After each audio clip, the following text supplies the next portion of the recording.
সারাদিন কয় কেজি এর টার্গেট আছে আপনার? আমার 500 কেজি। 500 কেজি? 500 কেজি। দুইজন ইনি কে?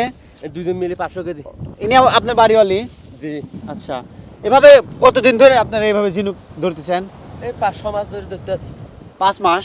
5 মাস। আগে কোন পেশার সাথে সম্পৃক্ত ছিলেন? আগে সমুদ্রতে জেলে ছিলেন। জালের থেকে কি এই ঝিনুক ধরা কি একটু সাশ্রয় লাভজনক নাকি? লাভজনক জেলে তো মানে সারাদিন সারা রাত ওখানে সাগরে থাকতে হয়। আচ্ছা আচ্ছা, এখানে তো বড় বড় সাগরে থাকতে মানে সারাদিন কষ্ট হলেও রাতে পরিবার নিয়ে থাকার সুযোগ আছে। এটা পাথরগুলো ওঠে, এগুলো আপনাদের কোনো কাজে লাগে না? এগুলো কাজে লাগে, এগুলো বাইসিয়ে বানিয়ে বাইরে ফেলে দেবো, দেখছো ফেলে দিচ্ছে। আচ্ছা, এভাবে ঘুরতে ঘুরতে কখনো দামি জিনিসপাতি পাওয়া যায় না, জালে ওঠে না? কারণ সমুদ্রে অনেক কিছুই তো ভাসমান অবস্থায় থাকে, সোনা টোনা পাওয়া যায় না? না, কোনদিন তো এগুলো আমার পাইনি। পান নাই না? পাইনি। আলাদিনের চেরাক পান নাই? আহারে। আচ্ছা, তাহলে আজ 500 কেজি টার্গেট।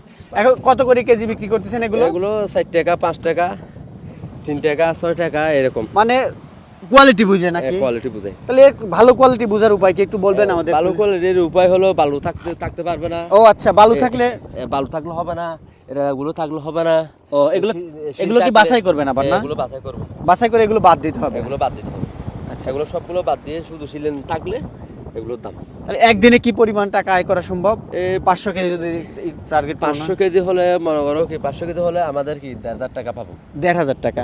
তাহলে আলহামদুলিল্লাহ বলা চলে যে সারা মাস যদি এভাবে আসে 2 মাসে 30,000 টাকা ইনকাম করা সম্ভব? ইনকাম করা সম্ভব শুধুমাত্র এই ঝিনুক তৈরি? এই জিনিস তৈরি। আলহামদুলিল্লাহ আলহামদুলিল্লাহ। রিজিকের মালিক আল্লাহ। আল্লাহ এর মধ্যে যে এত রিজিকের ফয়সালা রাখছে, এটা কল্পনা করছিলেন না এর আগে? না আগে করিনি। আগে করা মুশকিল ছিল। পেশাটা এদিকে বের করতে কে? মানে এটা বুঝলেন কিভাবে? মানে কোম্পানি ইয়ার আগে বের করছে মনে করো সুটকি মহলের একটা ঘুরি বের আছে, ইনি কাদের উনি বলছে মনে করো তোমরা সাগরের জিনিস পাবে, এগুলো তুললে তোমাদের কাছ থেকে 10 টাকা 8 টাকা 7 টাকা করে কিনে নেবো। প্রথমে আমরা তো 8 টাকা 10 টাকা করে নিয়ে। আচ্ছা, এখন তো পানিকে একটু রেট কমায় দিছে। মানে অনেক মানুষ ধরতেছে এই জন্য? ধরতে আছে এই জন্য। মানে রিসেন্টলি শুরু হয়েছে এই পেশাটা? আগে ছিল না? আগে ছিল না, এটা নতুন? আগে ছিল তো ওখানে টেকনাফ ছিল না? কক্সবাজারে ছিল না? কক্সবাজার ছিল না, টেকনাফ ছিল। টেকনাফ থেকে মানে ট্রাক নিয়ে কিনে আনতে হয়। ও আচ্ছা আচ্ছা, তাহলে এখন সরাসরি কক্সবাজার থেকে ধরা পড়ছে? সরাসরি কক্সবাজার ধরা পড়ছে। এখানে মনে করো দিকে সিটাঙ্গের দিকে মানে কি পার্টি আসলে, ঢাকার থেকে পার্টি আসলে আমরা একটু দাম বেশি পাই। আচ্ছা আচ্ছা, তাহলে তো এটা আসলে মানুষকে জানানোরও দরকার যে কক্সবাজারে এগুলো এখন হিউজ পরিমাণ পাওয়া যাচ্ছে না? এগুলো এটার জন্য মানে সিটাং থেকে আসে, ঢাকার থেকে আসে, কুরস্কুল থেকে আসে, সব জায়গা থেকে মানে কি কেনার জন্য। মুরগির যারা ফিড তৈরি করতেছে তাদের জন্য প্রয়োজন। তারপর হচ্ছে মাছের ফিডের জন্য তৈরি। আচ্ছা আচ্ছা, ঠিক আছে কাকা, আপনি কাজ করেন। ঠিক আছে, ধন্যবাদ। আপনাকে